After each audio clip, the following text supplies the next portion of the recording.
à l'enracinement d'une culture démocratique, d'institutions légitimes, crédibles et ancrées dans l'état de droit.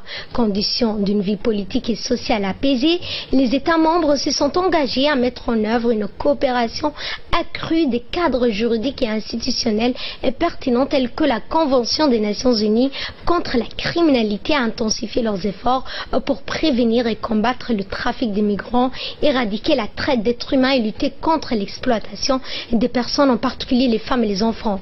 La demande d'adhésion de l'Arabie Saoudite en tant que pays observateur a également été au centre des débats et de ce 16e sommet d'Antananarivo. La République de Djibouti a apporté son plein soutien à la demande de l'Arabie Saoudite d'être admise en tant que pays observateur. Djibouti estime totalement légitime cette demande. Notre pays se félicite donc du soutien apporté à cette candidature par une majorité de pays membres de la francophonie, en reconnaissance notamment de la contribution significative consentie en faveur du développement économique et social de plusieurs États membres de la francophonie, notamment des pays africains et arabes. La République de Djibouti tient à exprimer ses regrets face aux réserves exprimées par d'autres États membres. Et si l'acceptation de la requête saoudienne a été repoussée au prochain sommet, cela n'enlève en rien à la légitimité de cette candidature. Et toujours dans la nouvelle nationale, le ministère de l'Éducation nationale et de la formation professionnelle, en collaboration avec la Chambre de commerce de Djibouti, a organisé un atelier de formation d'un cadre de partenariat avec le secteur privé dans le domaine de l'enseignement technique et de la formation professionnelle au Palais du Peuple.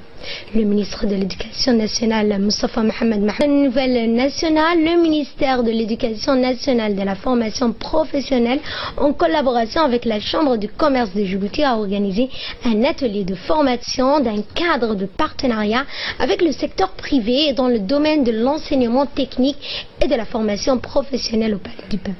Le ministre de l'Éducation nationale, Moustapha Mohamed Mahmoud, et son collègue du commerce, Hassan Ahmed Ibrahim, ont procédé à l'ouverture de l'atelier en présence du président de la Chambre de commerce, M. Youssouf Moussa Dawali, et d'autres personnalités publiques.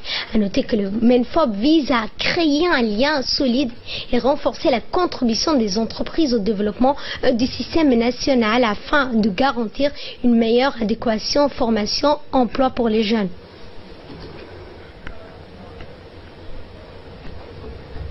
Une formation technique, et nous sommes preneurs et nous sommes prêts à les accueillir dans nos entreprises pour pouvoir qu'ils effectuent un stage sur l'état, sur la pratique. Et c'est une très bonne chose. Cette initiative permettra de se renouveler chaque année. Et cette coopération va durer et s'inscrire sur l'avenir. Je rappelle aux jeunes issus de ces formations que nous, secteur privé et opérateurs de la place, sommes prêts à les accueillir dans nos entreprises. Il ne faut pas qu'ils hésitent. Nous les accueillerons à bras ouverts. De son côté, le président de la Chambre des commerces, M. Youssouf Moussa Dawali, a mis l'accent sur l'intérêt de revitaliser ses partenariats et de se concerter pour sa formalisation. Écoutons l'extrait du président de la Chambre des commerces. Il est important que le secteur privé soit non seulement informé, mais pleinement associé au processus de développement des nouveaux programmes de l'enseignement technique et de la formation professionnelle, ce qui est fait. Une professionnalisation adéquate des jeunes passés par des formations réalistes et adaptées à notre contexte économique et social.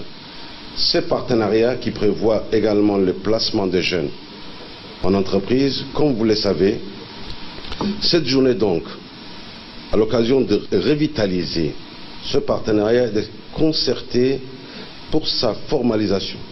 Je me permets d'insister sur ce mot de concertation, car sans l'association, sans le partenariat du secteur privé, ce processus de professionnalisation des jeunes djiboutiens ne sera ni abouti, ni efficace. Et ce partenariat recouvre une éducation de base qui se doit d'être de qualité de formation professionnelle en adéquation avec le besoin du secteur privé. Le ministre de l'Éducation nationale, Moustapha Mohamed Mahmoud, a indiqué lors de son allocution que ce partenariat devra assurer une meilleure adéquation entre les offres de formation et les besoins du marché de l'emploi. On ne saurait définir les balises d'un système d'enseignement technique et de formation professionnelle de qualité, ni en établir les programmes d'études, ni même en mettre en place les dispositifs de formation sans un partenariat soutenu avec le secteur privé. La présence active des représentants d'entreprises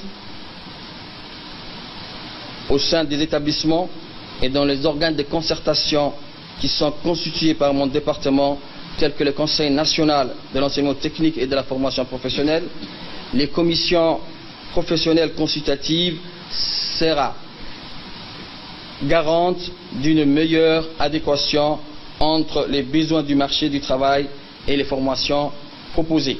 De ce fait, plus que jamais, je souhaite une pleine et réelle implication des entreprises dans toutes les étapes du processus de mise en œuvre de formation professionnelle et la consolidation des liens déjà établis par la mise en place d'un cadre de partenariat avec le secteur privé dans le domaine de l'enseignement technique et de la formation professionnelle.